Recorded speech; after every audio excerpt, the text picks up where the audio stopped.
जी, क्या नाम भैया आपका? हमारा नाम है श्रीमन नारायण अग्रवाल। खजुराहो के निवासी हैं हम। राधिका कॉलोनी वार्ड नंबर 7 में रहते हैं। आईडीबीआई बैंक द्वारा, छतरपुर बैंक द्वारा आपके भूमि की नीलामी के संबंध में क्या कहेंगे आप? इस संबंध में हमारा कहना है कि आईडीबीआई बैंक से हमने 2018 में 15 साल के लिए लोन लिया था, 4.5 करोड़ रुपए का, अभी जिसमें 8 वर्ष का समय व्यतीत हुआ है। 8 वर्ष अभी हमारे लिए बाकी है और 4.5 करोड़ में लगभग 4 करोड़ 10 लाख 15 लाख रुपए हम जमा कर चुके हैं। लगभग 95% हमने इनकी राशि जमा कर दी है जी। ठीक है, और बाकी जो समय बचा हुआ है वो भी हमारे लिए पर्याप्त है। इस संबंध में हमने डीआरटी जबलपुर माननीय उच्च न्यायालय में हमारा केस भी लंबित है। इसमें आईडीबीआई बैंक पार्टी है, तो उनको इस बात की पूरी जानकारी है और बैंक से किसी भी प्रकार की ऐसे आदेश नहीं हुआ है कि वो संपत्ति को नीलामी करें।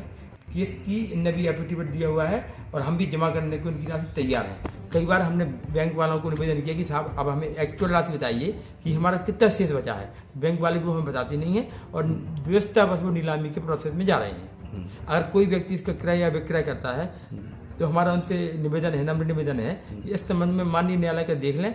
हमारे पास समय है, 95% राशि जमा है, अन्यथा हमें उनके प्रति कानूनी कार्रवाई करने के लिए विवश होना पड़ेगा। जैसे आपका प्रकरण डीआरटी में लंबित है माननीय उच्च न्यायालय में, तो इसमें क्या होता है? डीआरटी क्या करती है? बैंक की और जो उधारकर्ता के विवाद होते हैं तो डीआरटी इनमें निर्णय देता है।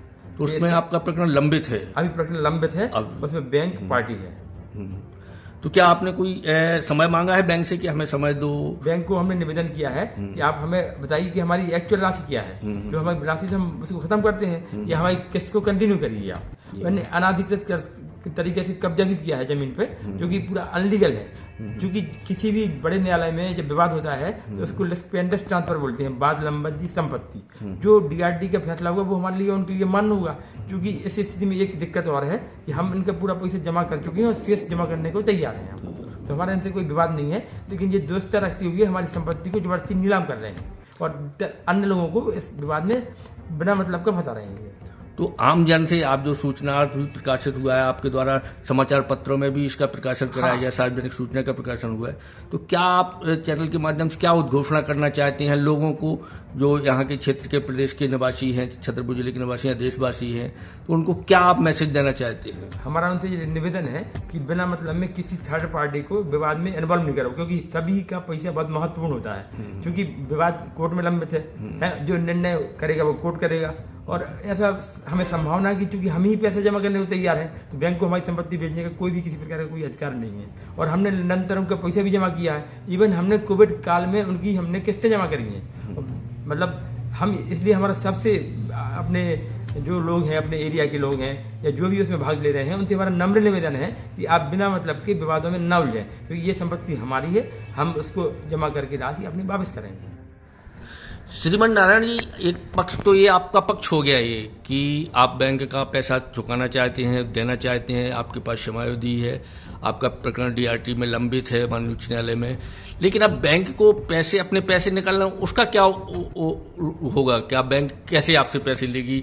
क्या बैंक का पक्ष क्या मानते हैं आप? आपका बहुत अच्छा सवाल है, क्योंकि बैंक का जो हमारी समझ जो लोन का पीरियड था वो 180 महीने का था, अभी जिसमें केवल 90 महीने हुए हैं। एक बात।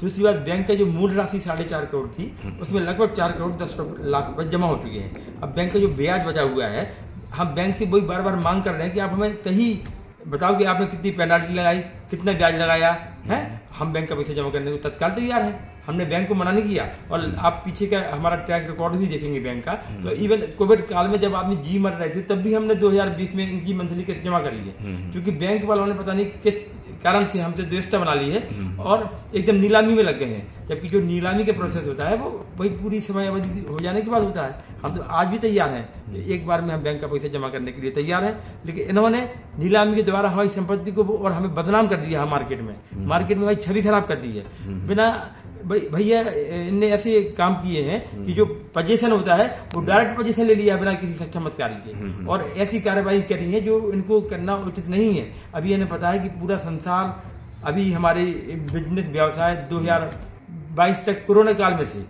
लोग जी मर रहे थे। अभी आपको शायद याद हो, मेरे छोटे भाई की मृत्यु हो गई है, तब भी हमने बैंक वालों से निवेदन किया कि भैया हमें थोड़ा समय दो, हम आपका जमा करने को तैयार है। अब किसी के छोटे भाई की मृत्यु भी महत्वपूर्ण चीज होती है, और वो पैसा भाई आपकी जो पेनाल्टी है, जो ब्याज, हम तैयार हैं जमा करने को।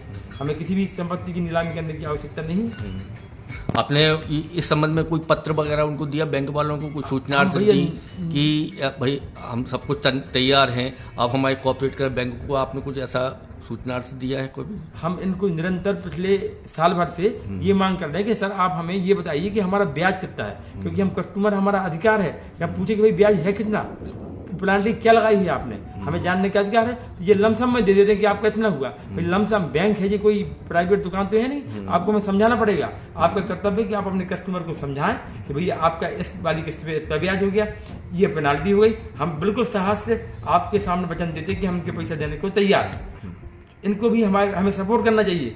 कोविड काल के बाद इनको हमें सपोर्ट करना चाहिए। जब व्यवसाय बंद हो गया, इनके पास जिस करोड़ की हमारी संपत्ति है, ये हमारी संपत्ति को औने पौने दामों में बेचना चाहते हैं, और ऐसा हमें प्रतीत होता है कि किसी से साजिश करके, किसी से मिलकर बेचना चाहते।